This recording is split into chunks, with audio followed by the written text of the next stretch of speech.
Hi, everyone, and good morning. Happy Monday. While you're joining, if you wouldn't mind putting your name and affiliation into the chat, we'll get started here in just a minute.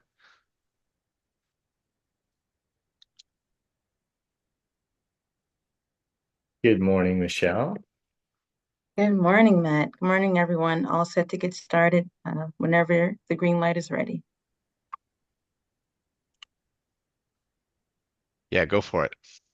All right. Good morning, everyone. I hope you had a great weekend. We're just looking forward to today. My colleagues and I will be presenting to you in just a few moments. But before that, I will pass it to our Executive Director, Matt Bogosian, for some updates. So, Matt, the floor is yours. Great. Thanks, Michelle. And good morning, everyone. It's Monday, October 21st, and this is AMCC's National 30-Minute Call every non-holiday Monday at the same time, 11:30 Eastern, 10:30 Central, 9:30 Mountain, and 8:30 Pacific. We're checking in here for 30 minutes like we do every week, talking about parts of what goes into the weekly AMCC update newsletter, the discussions that we have on the Manufacturing in American Century podcast, in our in-person meetups and the AMCC roadshows that we do around the country, and that we're starting to do in our annual Manufacturing Momentum Summit in DC this time, December 12 and 13. The day one, everyone can attend virtually to that summit. It's going to be great, co-created by a lot of the partners on this call. Every week, we're building relationships as fellow Americans, weaving industrial uh, uh, best practices through individual stories, informing better strategies that can produce better on-ramps for each of us in our organizations to take action that advance America's purpose, lifting our organizations and communities by strengthening the manufacturing cornerstone of the American project. Because we do this, this is kind of like an applied form of complex system science, we like to call it. And we pivot from talking about the big picture like I'm doing now to important illustrations of specific sub areas that matter to the whole. So, what are these sub areas that matter to the whole, to the America's sustainable development? Well, they're right in the CHIPS and Science Act, which is a cool new law in the United States that we talk about. We talk about the kind of the four buckets, but what they do in the CHIPS and Science Act, they talk about five. Uh, and we do it in the context of manufacturing industries America needs for long-term prosperity, and the big six areas for what regions need to do to have a thriving manufacturing sector. And again, our target is sustainable development. In the law in particular, and David's going to put this in the chat, is the NSF. We had a great call with Irwin and NSF and others last week about the Manufacturing Momentum Summit. But they have this new TIP directorate, which stands for Directorate for Technology, Innovation, and Partnership, and it reiterates the sustainable development in five buckets. One is U.S. national security, two is U.S. manufacturing and industrial productivity, three is U.S. workforce development and skills gap, four is climate change and environmental sustainability, and five is inequitable access to education, opportunity, and other services. So as a systems leader, like you all, from whatever silo and organization you happen to occupy, you're a systems leader and you can't just focus on one. You got to do it in the context of everything else. And, featuring one part or another, but in the context of a system. And integrated decision making is all what systems leadership is all about, for collective impact. So today we have a presentation, like Michelle was saying, one of our great partners from the Century Foundation. She's a systems leader. We're working with other systems leaders at the intersection of manufacturing and inequitable access to education and opportunity. Two of those five things in the NSF tip, societal, national, and geostrategic challenges. So it's great, Michelle, to have you and others from the Urban Manufacturing Alliance, with our longtime friend from Coppin State, Dr. Ron Williams, talking about your cool new article, and on ramps, for HBCUs and others, to strengthen American families and communities and the manufacturing cornerstone. So, Michelle, let me turn it over to you to talk about that post and those on-ramps, and we'll go from there. Oh, sounds great. Thank you, Matt, and good morning again, everyone. Thanks so much for being here. And we'll also be co-presenting with my colleagues, Tanu Kumar from the Urban Manufacturing Alliance, and Danielle Uter, I believe, is here as well, and she is a co-author, and we'll be putting our publication in the chat. But just to do some quick framing, I know time is of the essence, and we want to dive into the substance, but for some quick framing, with Manufacturing Month this month, we decided this year that we really want to draw attention to centering equity in federal investments. For those of you who are extremely familiar with a lot of these investments, particularly the Good Jobs Challenge, the Build Back Regional Challenge, how the Biden-Harris administration has invested $1.3 billion in HBCUs, we know that there has been explicit focus on making sure that people from historically excluded communities receives these investments, and we're very excited about that. We also really just wanted to evaluate, though, how do we make sure that historically Black colleges and universities, and how do we make sure our partners who serve historically excluded communities have not just, we already know they have the capability, but how do we ensure they have the capacity? And how do we ensure that these relationships are intentional and lead to long-term success? We know that, CHIPS, IRA, and the Bipartisan Infrastructure Act were all, really unprecedented investments into manufacturing and clean energy. And we want to think about how do we scale them at the long term, and how do we make sure, too, that workers of color and learners of color who are benefiting from these investments now via training programs are still in a better position even after this funding ends, because a lot of it does end within the next year or so. So with that, I'm going to pass it to our colleague, Dr. Ronald Williams at Coppin State University, who is going to provide personal in-depth experience at Coppin State, which is a esteemed historically Black college in Baltimore, Maryland. And then my colleague, Tanu, and I, we will dive into how we're centering equity in federal investments through our national cohort. So Ron, I'll pass it to you. Okay. Thank you, Michelle. And great to see you, Matt, and glad for the opportunity to share this morning. And I'll start out by saying, with just a few seconds of the few minutes that I have, this comes from 40 years of experience in higher ed, but 28 years, the past 28 years, have been at a historically Black college and university, Coppin State University. I do not have a single degree from HBCU, but 28 years of experience, not only as a faculty member, but as dean of the business school for a period of time, but now leader of a center that leans into manufacturing and entrepreneurship. So I bring all of that to the table. Both of my parents are proud alums of HBCU, so I grew up going to the homecomings and on all of that kind of experience. But as we look at the federal funding inequity or lack of equity in federal funding, to really understand it, we have to examine the historic issues that drive investment and the role and the strength of HBCUs in the higher education landscape.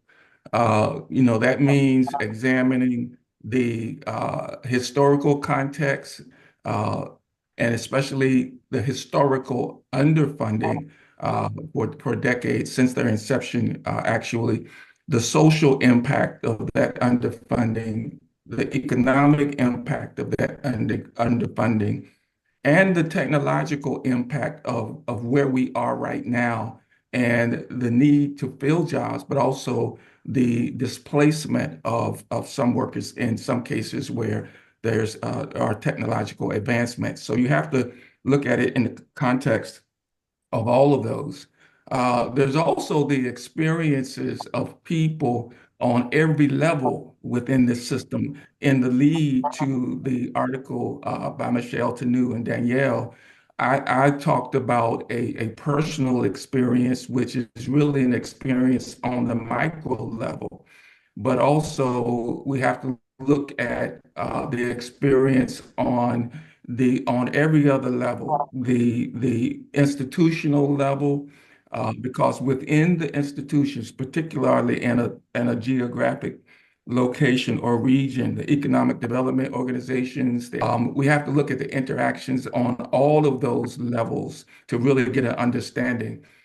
These realities, the historical, the social, the economic, the technological, in the context of what's happening. Think about the Deloitte report that came out earlier this year that projected that in 2033 that half of the available jobs will go unfilled.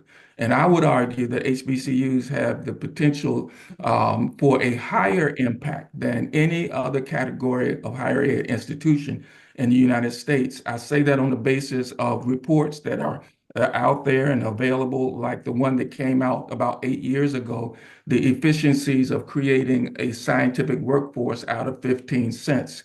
This was focused on NSF funding, and Rhonda Sharp is her name. The metric that NSF uses, productivity per dollar invested, showed that HBCUs have a PDI of 5 times that of the Ivy Plus institutions. PDI includes things like faculty development, undergraduate development, and organizational development of these institutions. Other statistics that show the impact of HBCUs, even though we're only 3% of the higher ed landscape, we are responsible for 17% of all bachelor's degrees earned by Black students, 24% of all STEM-related bachelor degrees earned by Black students. We supply Black applicants, more Black applicants to medical schools. We are responsible for 40% of all Black engineers, 40% of Black U.S. Congress people that have graduated from HBCUs, 50% of lawyers, 80% of judges, and so on and so on and so on. So we always have punched above our weight, so to speak, based on the level of investment that we have received. So when you look at the need to fill these gaps that exist and that we need to solve for, the return on investment is unquestionable. And the value add to the whole landscape of higher ed and the workforce is absolutely unquestionable. What we must do, though, is drill down on those metrics that make up the PDI and say, how can we keep a scorecard so that we can continue to build on the level of return of investment that HBCUs have shown. I'll say this make this one last point. All HBCUs are not the same. You have public, you have private, you have land grant, non-land grant, urban, rural, small, large. We have to understand the strength of each demographic within the HBCU landscape and really examine how we're going to leverage what they've been able to do over time. I'll yield right there. Thank you, Michelle. Thank you, Ron. That was excellent framing on HBCUs and the engagement with federal investments, and also, as you said, punching above despite being chronically underfunded. So now, and we'll also put our article in the chat if it's not already there, but now Tanu and I will expound on what we are doing currently with and how are we embedding equity in federal investments. And one of that is through our industry and inclusion cohort. This cohort was launched in 2020 with both of our organizations, and it is designed to bolster the success of workers and learners of color in manufacturing programs. And right now, we are working with recipients or grantees from the Department of Commerce, EDA, particularly in Ohio, Cook County, and in Detroit. And we're particularly looking at credential attainment, equitable job placement, and also post-placement to make sure that we have high job quality. And so to Matt's points earlier, we're working with systems leaders, we're working in coalitions with different groups to try to hit these equity metrics that a lot of these regions promise to the Department of Commerce, and also make sure that equity is not forgotten, but is embedded in every facet of the implementation. So I'll talk about what we're doing in Ohio, and then Tanu will talk about what we're doing in Detroit. And then we also have a discussion question for you all, time permitting, that we would love to hear your feedback. And so in Ohio, they are funded, as I mentioned, through the Good Jobs Challenge. And particularly, I want to draw attention to their untapped talent population. And they have a goal of 6,000 people to train and 3,600 placed in good jobs. When we talk about the untapped population, they are trying to reach more people of color, women, veterans, and justice-impacted individuals throughout the state.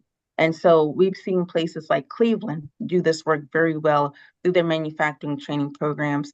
But we've also have seen that some places in the rural areas may have a little bit more trouble, maybe because of their geographic placement or for in terms of flexible work schedules.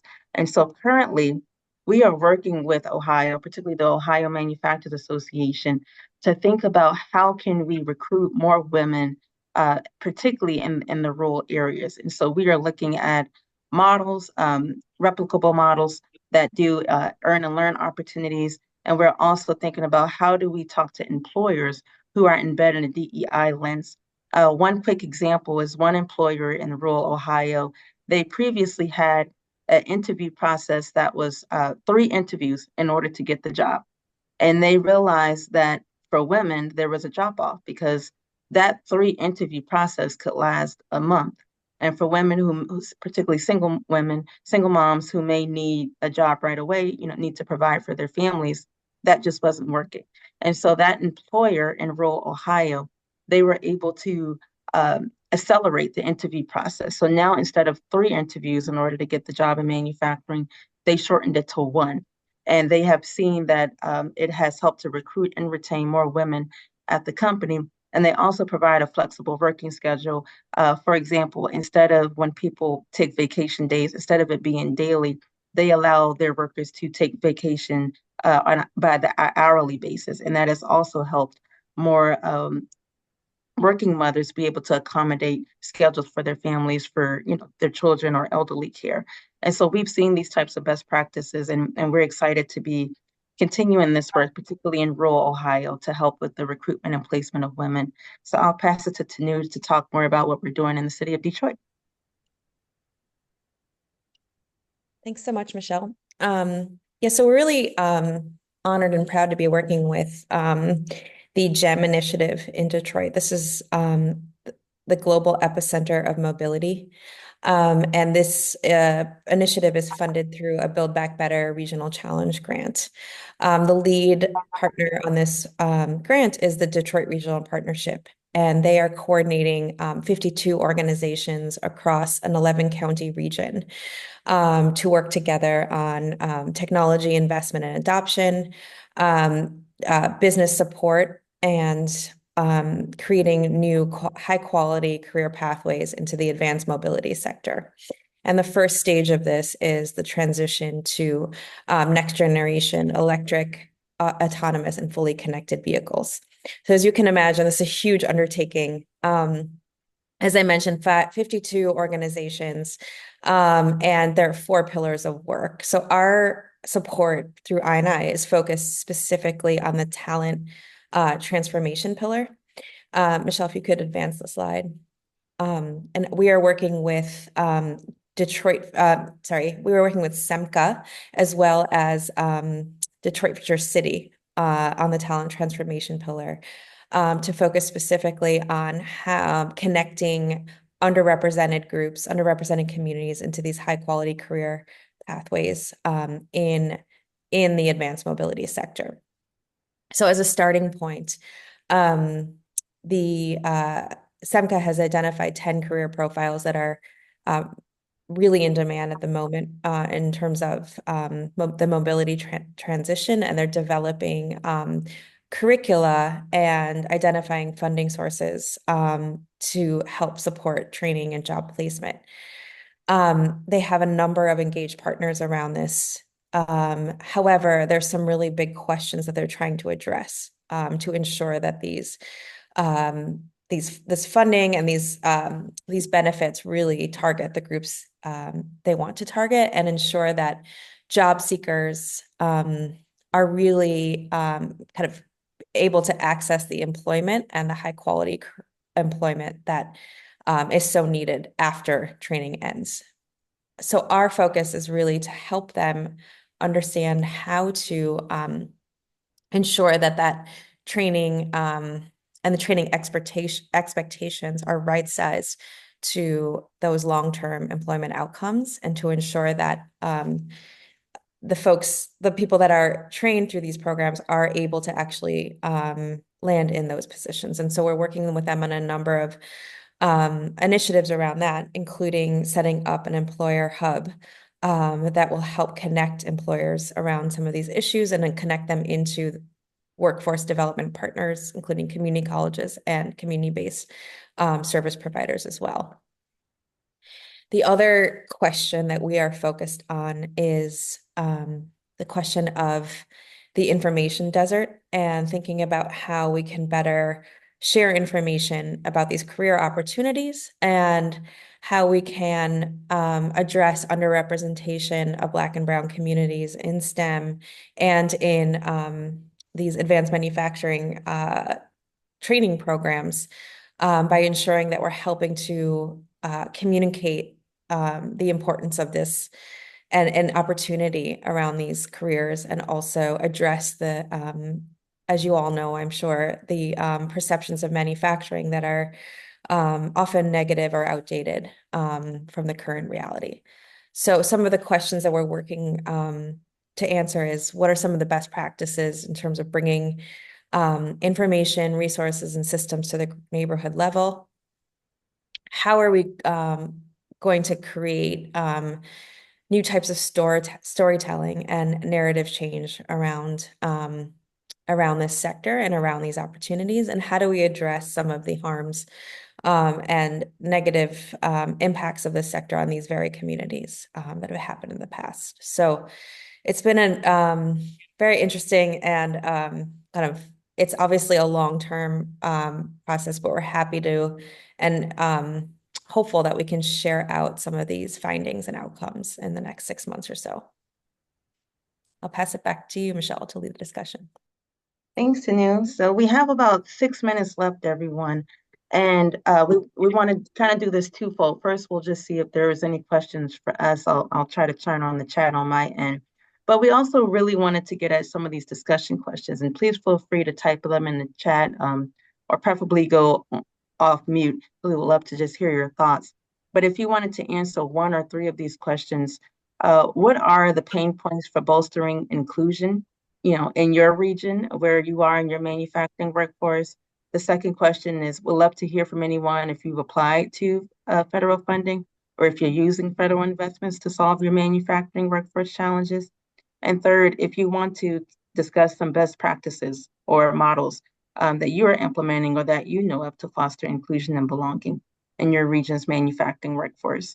So I'll look at the chat, but would love if anyone would love to go off mute, and or we're happy to answer any questions regarding our presentation. So a great presentation, Michelle. I'll jump in there. As you know, I like to do that. Tanu, great info about, I was curious about this employer hub, because we have, a lot of MEPs around the country that engage directly with employers. And so it'll be great to hear your kind of learnings coming out of that and crosswalk it with our MEPs NIST's experiences in that crucial, right? We're dealing with that, in all the parts of the ecosystem. So excited to hear about that. Thank you for sharing about it so that we can maybe, enable some crosswalking later on.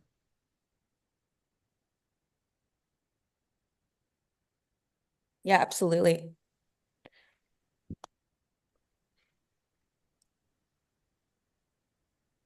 Looks like Dean responded in the chat. The biggest issue we find in Sacramento is the need for effective storytelling to raise the profile of manufacturing. And yes, Tanu and I actually work with the community college in Sacramento, Sierra College, and we really are trying to elevate the work that they're trying to do and diversifying their manufacturing programs. I know Tanu is presenting their work on November 7th. I don't know if that's a public or private invite, Tanu, but do you want to just talk about what you're going to be discussing, Uplifting Sierra?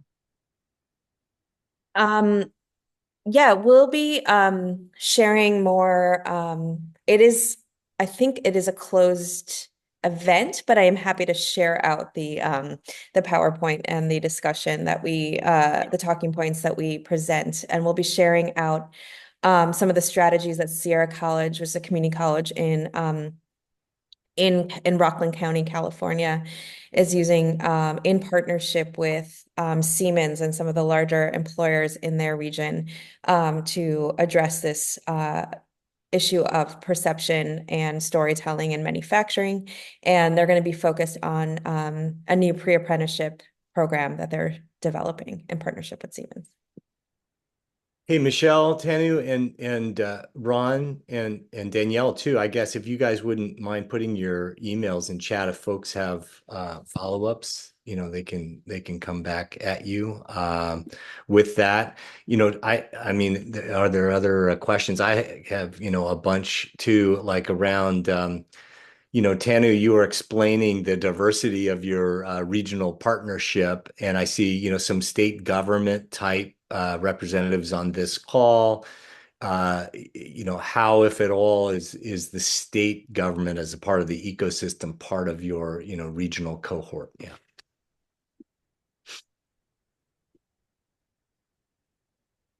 The state government, that's a great question. In each of the regions, they're involved in different ways.